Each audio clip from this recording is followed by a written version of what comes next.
Assalamualaikum warahmatullahi wabarakatuh. Halo semuanya, perkenalkan nama saya Usni, mahasiswa dari Universitas Prima Indonesia, Fakultas Ilmu Kesehatan, Prodi Farmasi Klinis dengan NIM 024. Pada video kali ini saya akan membahas satu topik tentang peran antioksidan dalam diabetes mellitus pada kondisi stres oksidatif. Pernahkah kita berpikir mengapa diabetes tidak hanya menyebabkan kadar gula darah meningkat, tetapi juga dapat menimbulkan komplikasi pada mata, ginjal, jantung, hingga sistem saraf? Ternyata, di balik tingginya kadar gula darah terdapat proses yang sering kali kita tidak sadari. Gula darah yang terus meningkat dapat memicu terbentuknya radikal bebas dalam jumlah yang berlebihan. Radikal bebas inilah secara perlahan merusak sel-sel tubuh dan memperburuk perjalanan penyakit diabetes. Lalu, bagaimana proses tersebut bisa terjadi? Dan apakah tubuh memiliki mekanisme untuk melindungi diri dari kerusakan akibat radikal bebas? Mari kita bahas bersama.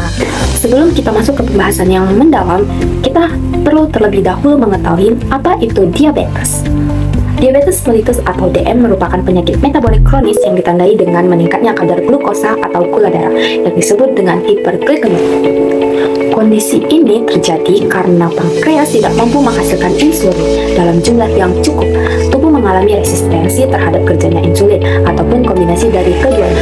Insulin sendiri merupakan hormon yang berfungsi membantu glukosa masuk ke dalam sel untuk digunakan sebagai sumber energi.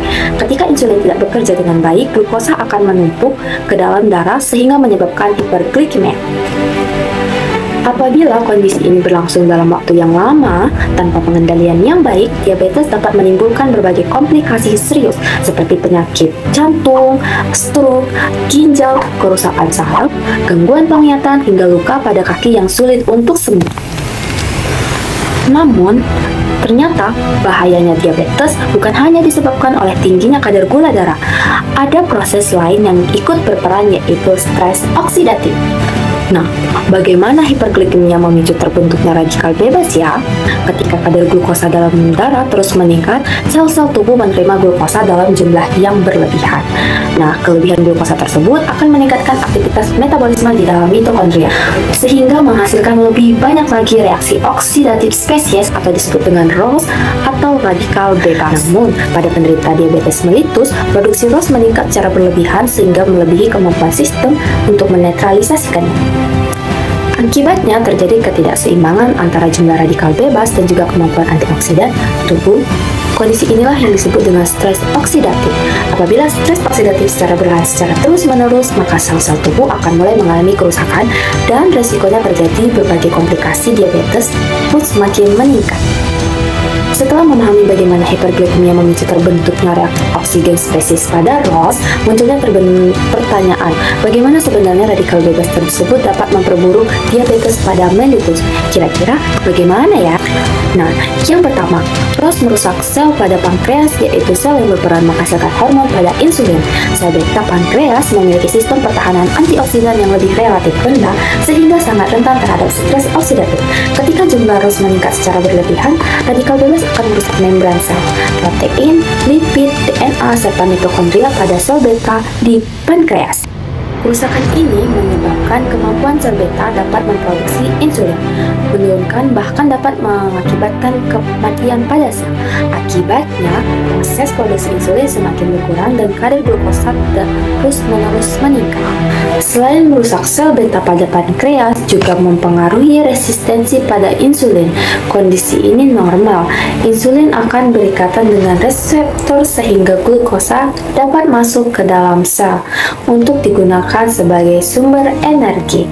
Namun, radikal bebas mengganggu jalur pensilin insulin pada jaringan otot, hati, jaringan lemak, sehingga sel menjadi kurang responsif terhadap insulin.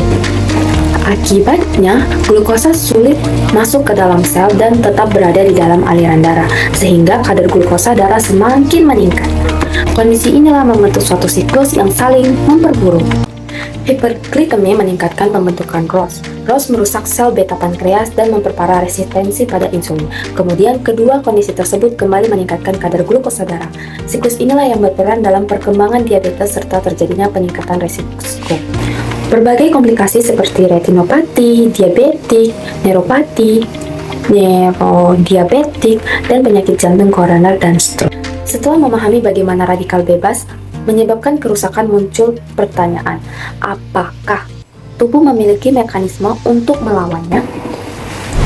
Jawabannya adalah ya, yaitu melalui antioksidan.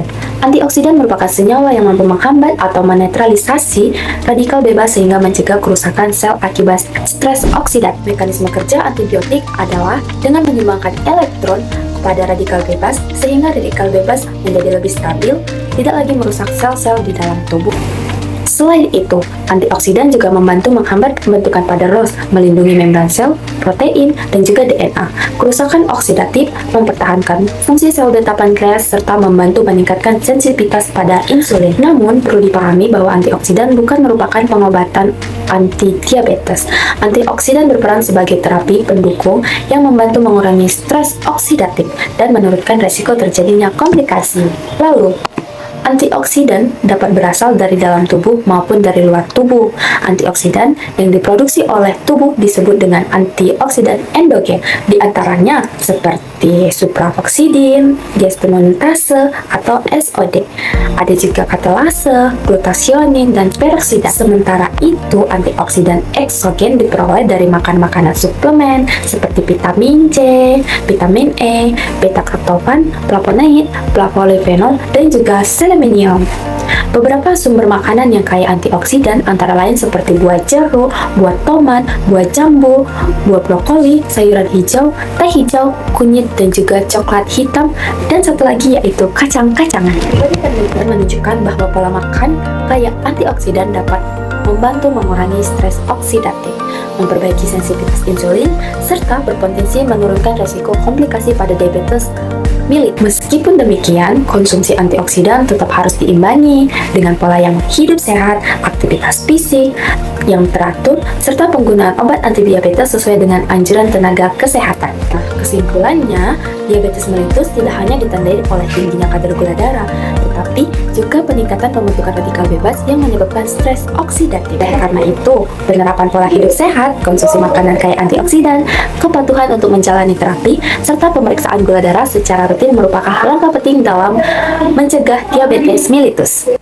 Semoga melalui edukasi ini semakin memahami bagaimana mencegah kadar gula darah tetapi terkendali dan menerapkan gaya hidup sehat merupakan investasi terbaik untuk menjaga komplikasi diabetes mellitus di masa depan. Sampai jumpa, bye-bye.